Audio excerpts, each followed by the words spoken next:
Jungling in League is all about speed.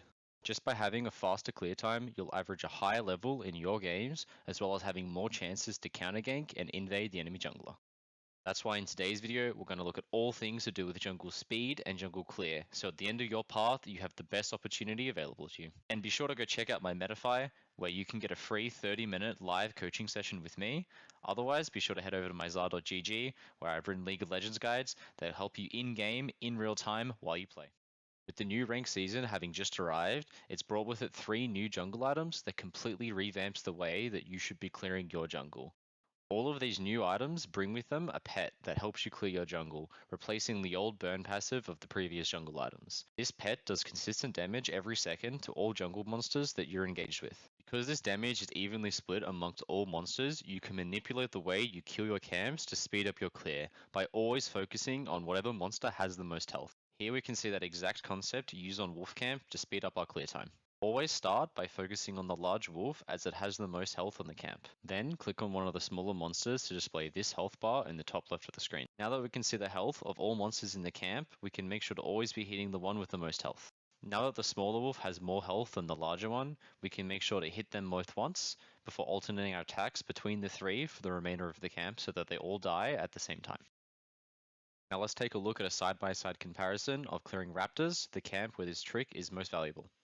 Again, the trick is to always be attacking the monster with the most health at that moment, and switching targets whenever needed.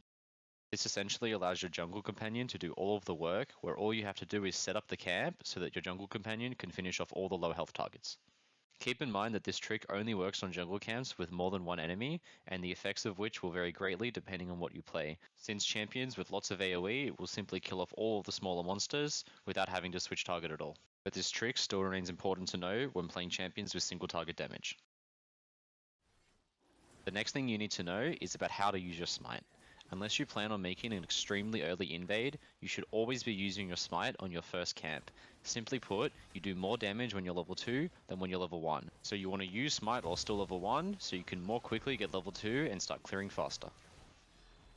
One exception to this is when playing a melee champion and starting a blue buff, you can instead use smite to leash Gromp whilst at the end of clearing your blue so you don't have to walk as far.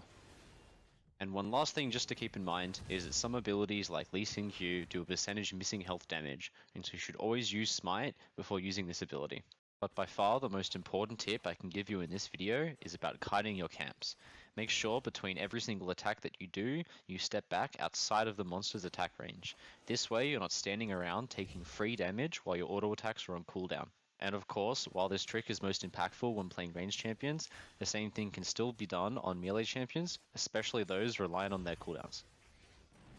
One last change that was made in this most recent season is all jungle camps now display this range indicator showing you exactly how far you can leash the camp before it starts losing patience. A jungle camp's patience is measured here on this resource bar just above the health of any jungle camp, which will slowly deplete anytime the monster itself is outside of that circle that I just previously mentioned. And once depleted, the camp will begin healing to full health before resetting.